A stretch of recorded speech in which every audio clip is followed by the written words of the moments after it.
Bismillahirrahmanirrahim. Assalamualaikum warahmatullahi wabarakatuh. Oke guys, di sini kita akan mempresentasikan kimia.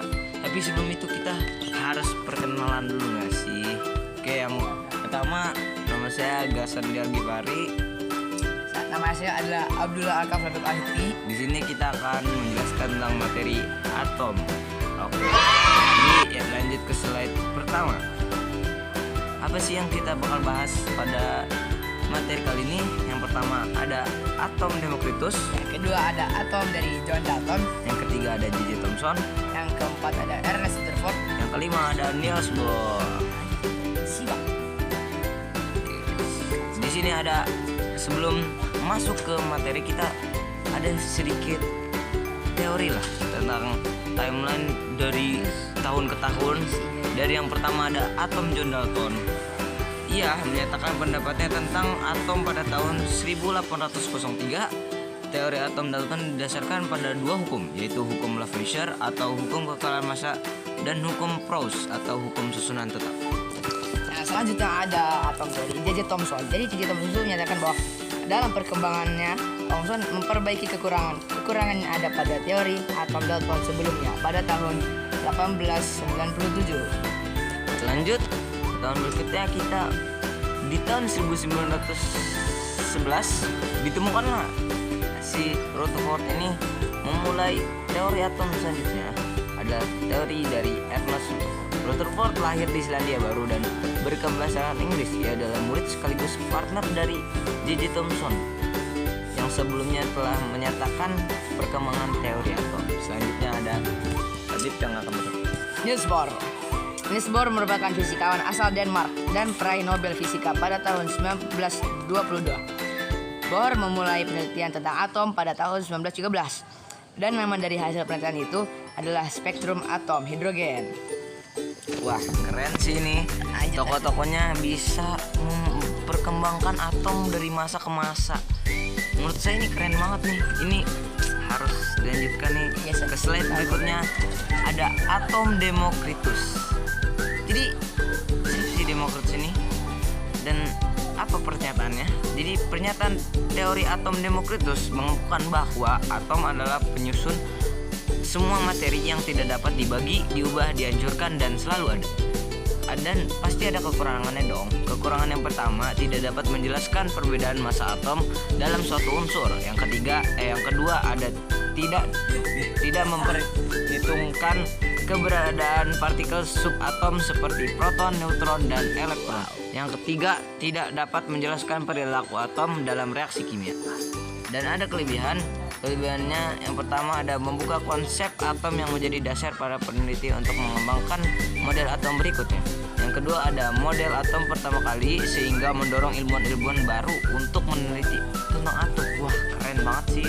Lanjut aja langsung ke slide berikutnya, yaitu adalah penemu atom John Dalton. Oke guys, jadi pada John Dalton ini ada Dalton berpendapat bahwa materi terdiri dari partikel-partikel kecil yang tidak dapat dibagi lagi, yang disebut atom. Menurutnya setiap unsur terdiri dari atom-atom yang serupa dalam ukuran, bentuk, dan sifat. Atom-atom ini tidak dapat diubah atau dihancurkan dalam reaksi kimia, tetapi dapat bergabung atau dipisahkan. Kekurangan dari John Dalton adalah atom-atom dari unsur yang sama dapat memiliki massa yang berbeda. Masih ada partikel subatomik yang menyusun atom seperti proton, neutron, dan elektron. Tidak mengenal muatan dan sifat materi listrik sehingga tidak dapat menjelaskan bagaimana cara atom dapat berikatan.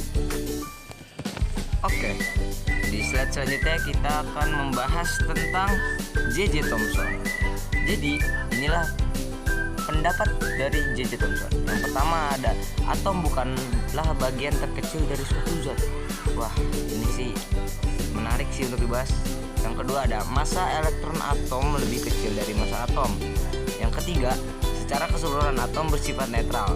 Yang keempat, ada atom dengan muatan positif akan tersebar secara merata ke seluruh bagian atom. Dan ada kekurangannya juga. Yang pertama, teori atom Thomson tidak bisa menjelaskan bagaimana susunan muatan positif dan jumlah elektron yang ada di dalam bola. Yang kedua ada inti atom tidak dapat dijelaskan. Kelebihan ini cuma satu tapi keren banget sih. Yang pertama itu ada keunggulan model atom Thomson adalah model ini membuktikan keberadaan partikel bermuatan negatif yang lebih kecil dari atomnya itu elektron. Wow, lanjut aja ke slide berikutnya. Ernest Rutherford. Jadi Ernest Rutherford ini menjelaskan tentang atom. Jadi dari percobaan tersebut dia menyatakan bahwa teori atom Rutherford adalah model di mana setiap muatan positif pada atom akan terkonsentrasi di ruang bernama nukleus atau inti atom dan dikelilingi oleh elektron bermuatan negatif yang melintasnya sehingga menambah besar volume atom. Kekurangan dari teori Ernest Rutherford adalah tidak dapat menjelaskan mengapa elektron tidak jatuh ke dalam inti atom. Elektron memancarkan energi ketika bergerak sehingga energi atom menjadi tidak stabil. Sekarang ada kelebihannya. Kelebihannya itu adalah model pertama yang mengusulkan inti yang terpusat dan masif, menjelaskan perilaku partikel alfa bermuatan positif dalam percobaan kertas emas.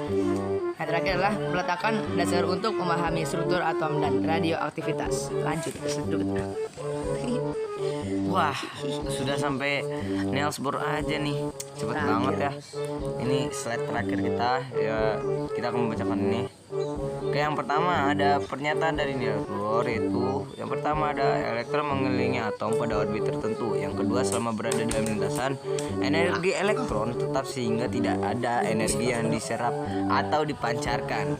Yang ketiga, ada elektron hanya bisa berpindah dari satu kulit ke kulit lainnya.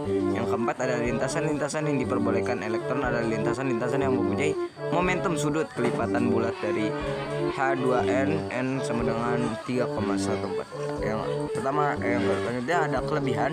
Kelebihan dari Niels Bohr ini menerangkan dengan jelas garis spektrum pancaran atau emisi atau serapan atau yang bisa disebut absorpsi dari atom hidrogen.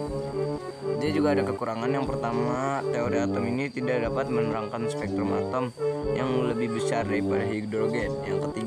Yang kedua, teori atom ini tidak bisa menjelaskan efek Zeeman. Oke, mungkin itu saja dari saya, Gasanil Givari Dan Abdul Al-Kafari. kami pamit undur diri. Jika ada kata-kata yang salah, terima kasih. Wassalamualaikum warahmatullahi wabarakatuh.